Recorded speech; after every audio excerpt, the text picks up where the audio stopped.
With the Destiny 2 beta finally over and the question and answer session complete, I get my chance to talk about this motherfucker. All the good, the bad, and the ugly involved in this shit, including the YouTube owner having to go fuck himself. Now, let me quickly point out the obvious things. The community is giving their feedback that Bungie says that they're listening to, and of course some that they're just outright fucking ignoring. The beta itself was an old build of the game, and Bungie says they're already changing the product at launch. The beta itself was already limited. Much more limited than the Destiny 1 beta had 3 years ago. We didn't get nearly as much content this time around, and a good portion of the game still has a wait-and-see reflection because the beta is probably not the best indicator of how the game will actually work. So, that being said, I didn't play too much of the beta myself because of the lack of content. I mean, I created my 3 characters, I ran the story mission on all 3, I did the strikes a couple times and whatnot, got into some Crucible matches, but otherwise, I wasn't spending that much time in the beta. Not because I didn't like it, but because I understood the business purpose of the beta. Bungie was essentially rolling out a technical stress test. Can the game hold up to the influx of players? Does the game's matchmaking work as intended? Can enough people fit in the fucking farm? Are there slowdowns on the servers and whatnot? Are there going to be server crashes? Can their server room hold up to the number of players they're anticipating? And as a secondary thought, is the game balanced? What issues are players complaining about the most?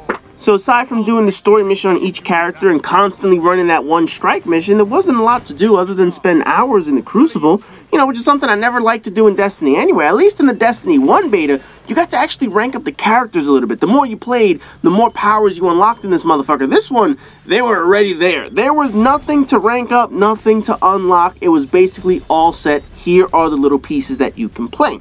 Once people fully understand that the beta was more of a stress test than a marketing tool, then you realize judging this beta isn't going to be a fair process. I will say this right now, I am pretty sure anyone who played it will most likely agree with this next statement I am going to make. The beta only reinforces your feelings about the game already. Some people are going to love Destiny 2 regardless of the flaws it has, and they think that this was an excellent beta. Some people will hate on the game no matter what, and they got into the beta just to hate on this motherfucker a little bit more.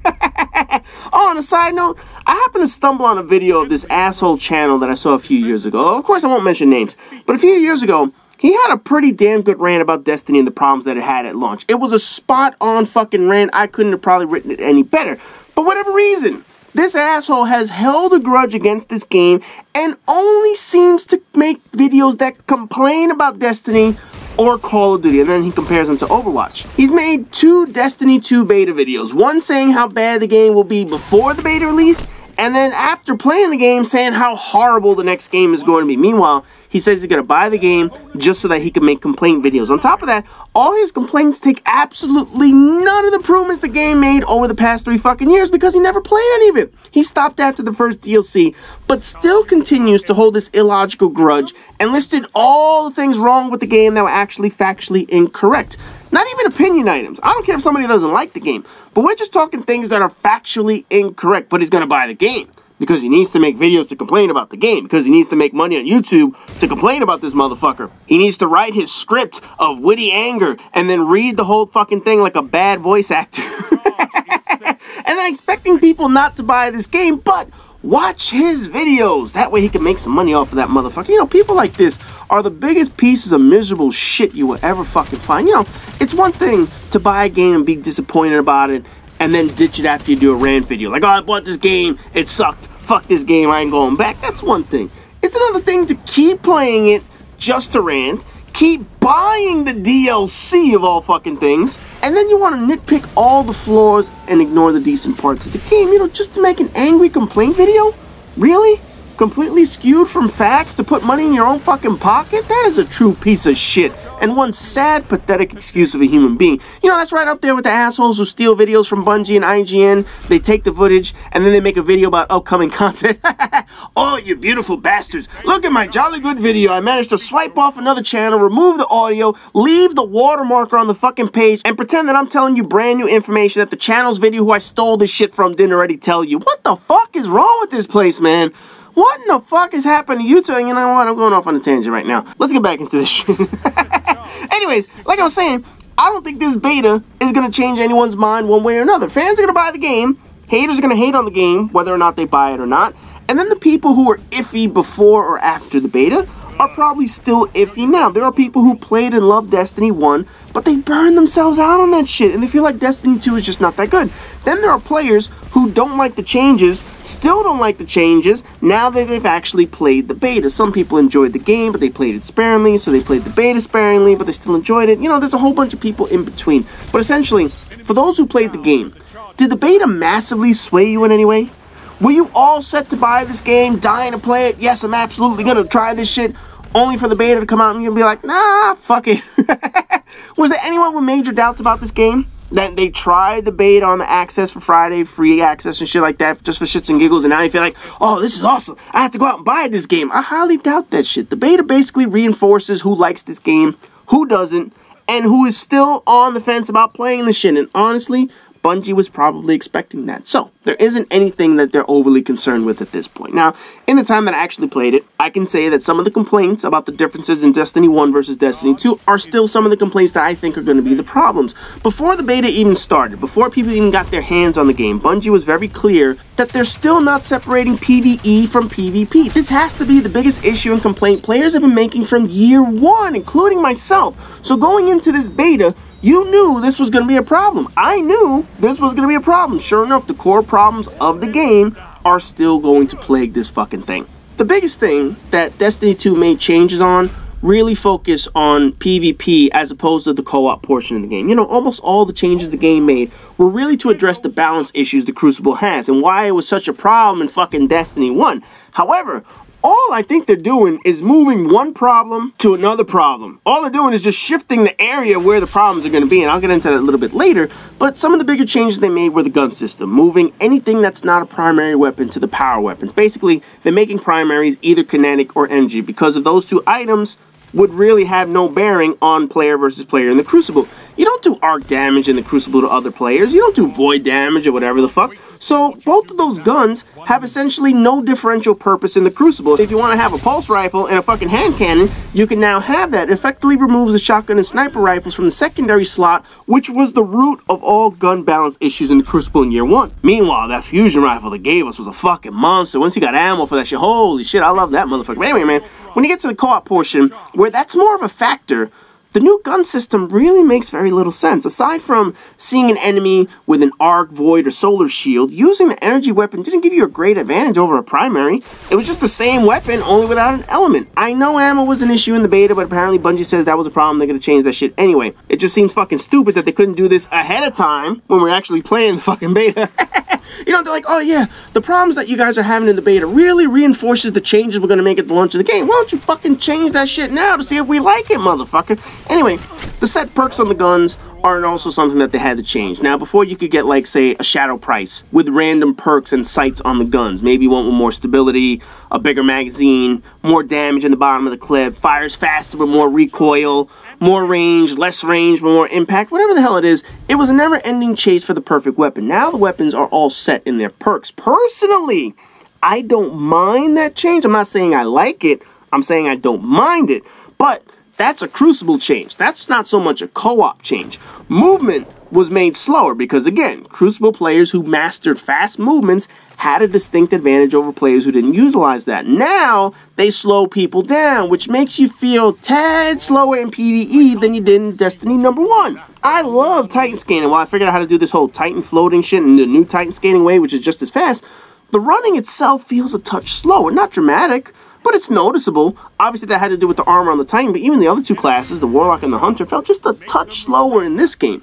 The set abilities of your characters is something that they also put in place for the Crucible. You have to choose between the 4 perks or abilities that you want your character to have in those setups. We no longer have the ability to choose among the various list of powers. Essentially, that really takes the RPG-ist character building out of the game from us. We didn't have much to begin with in Destiny 1, but now we got virtually none. Fucking A, man. The one element that resembles choice in the game is now chosen for us, which essentially is kind of annoying. You know, if PvE and PvP were separate, the majority of these changes would be perfectly fine. I wouldn't have a problem with that. Well, except maybe the character setups. But as long as those two are still connected, the balance that we get in this game is always going to revolve around the Crucible. The structure of the game will always be geared towards PvP. And I get it. You run the raid 20 times. It's not going to change unless they do some balance changes. But essentially, the raid is always going to be the same. But every single Crucible match you play is going to be different from the last one because obviously we're live players. We're all unique. That's undeniable. But also, the reason why we need these two to be separate. Now, as for the other items in the game that are either new or changed, each class has a third ability. Warlocks have that healing well, which is pretty helpful in both the co-op and the Crucible. Titan walls are okay in PvE. I'd rather have the bubble, but in PvP, they were pretty damn effective, man. I like using those suckers for objectives. You could really pin a team down with a couple of Titans, throwing some walls up and shit like that. Hunter abilities, on the other hand, not so much. I know the role of the Hunter in the lore of Destiny is it's supposed to be the lone wolf, the marksman in your group that needs no help. But his fucking ability helps nobody but the Hunter. The Warlock heals the team. The Titan protects the team. Hunter says, fuck y'all, I'm dodging this shit. I'm reloading at the same time.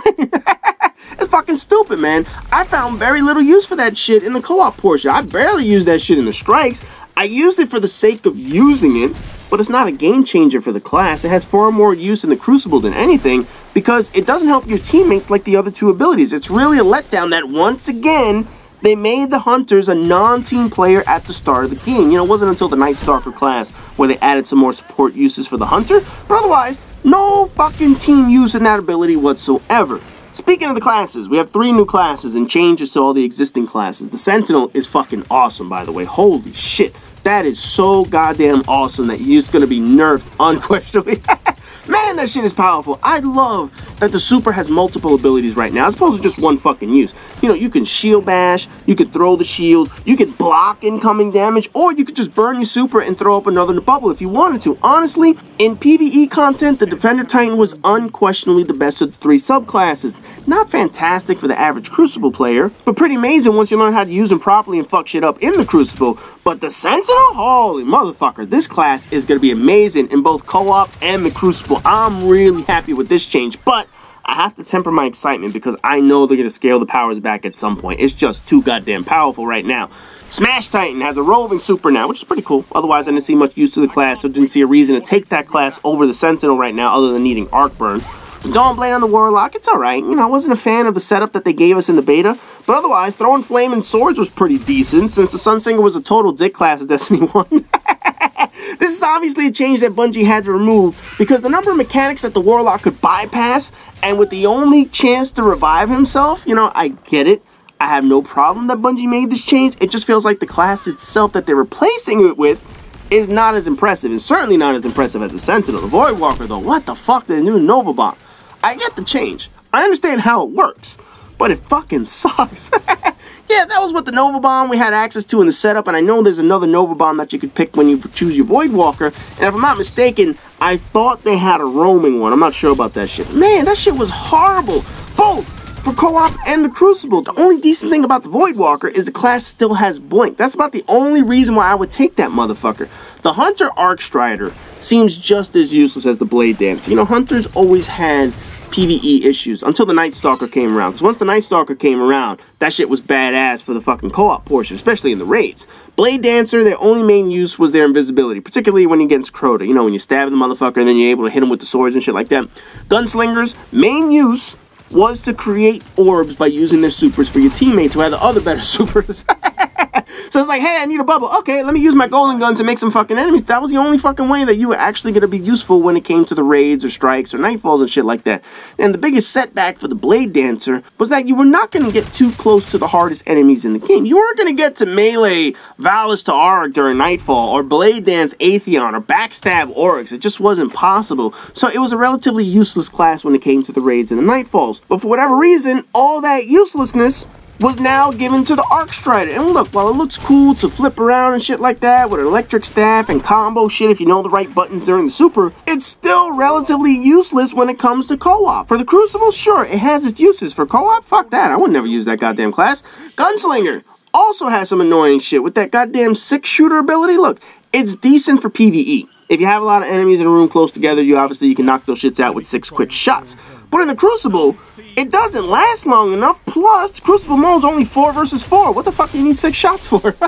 In case the other 5 miss, you hit the target with 1 fucking shot on that short-ass timer? Come on, man. Essentially, the other loadout is almost always going to be chosen in the Crucible. Co-op would have its uses, but otherwise, it's not a fantastic option at this point. Without the Night Stalker, the Hunter is going to have team synergy issues again when it comes to raid and strikes. You're going to see people who do on LFG, I need a Titan, I need a Warlock, fuck the Hunter. Unless you have the Night Stalker, there's no reason to bring a Hunter in some of the high-level content. Now, while I can and won't get into every single little tidbit about the beta, there are things that I'm keeping my eye on to see how it'll work before I actually form my opinion. You know, the removal of intellect and discipline and strength is a big one, followed by armor now giving you resilience, recovery, and agility. I'll see how that works when the game comes out. Enemies in the game. There are certainly some extra Cabal tricks this time around, which is the better thing. However, they're probably just generic changes to the game. I don't see anything in there that's going to make it any more difficult. The one strike was basically a bullet fest of enemies. Again. And it didn't require all that much teamwork as, say, like the Destiny strike on Venus with that big harpy thing. You know, we had to run side to side with the orb and the fucking energy thing moving around. That was a pretty damn good fight. The boss, though, in this one just had different phases. Not really too many mechanics, but you just went into 3 different arenas and you still had to shoot the motherfucker. So overall, there's still things that I need to see. Still things that I'm curious about. One of the things that I really think was fucked up was that you didn't have any kind of exploration whatsoever. Yet, when the beta was active, there were videos showing all these cool exploration things and whatnot. I was like, oh, come on, man. They had the lost sectors, the adventures, the new public events. And granted, I don't think any of these are going to be difficult, but it gives you a reason to go back to patrol the planets other than getting fucking planet material. Because remember getting all that planet material? Like, oh, I need this fucking Mars dust. I need these fucking Venus orbs. Oh, that shit was fucking annoying. But now it seems like they're going to give us reasons to go to these planets. Cool. Maybe there's some extra stuff. Maybe there's some extra loot. We'll find out once the game actually launches. Plus, obviously, clan support is going to launch once the game comes out. So there's still plenty of things to see. But as for this beta, it was clearly a limited process. It was clearly not as defined as the Destiny 1 beta. The Destiny 1 beta basically gave us 20% of the game. Y'all remember that shit? They said, okay, we're going to give you all this shit on planet Earth. You can do whatever the fuck you want. Basically, that was 20% of the game. We didn't know the game was going to be that limited at the time, but we do know what Destiny 2 is most likely going to have. And we know that this was a very small portion of what this game entailed. We got a little taste of the Crucible, we got a little taste of the story, and we also got to run 1 strike mission. We didn't get to do exploration, we didn't get to do a lot of other things and see how the game is actually going to function, but essentially, it's to whet our appetites, and it was mainly a stress test. So, as I said at the start of the beta, I don't think anybody who loves this game is going to go out and say, oh, nah, fuck this game, it's absolutely terrible. I don't think any hater is going to turn around and say, you know what, that was a damn good beta, I'm going to buy this game just so that I can like it. Highly doubt that changed anyone's mind. It basically reinforced what you already thought about Destiny to begin with. As for me, still getting the game, have no intention of backing out now, still going to play this motherfucker, and still going to enjoy plenty of time with my friends. Anyways, now that I got that shit out of the way, as always, rate, comment, subscribe, and all that good shit, and I'll see you guys in the next video.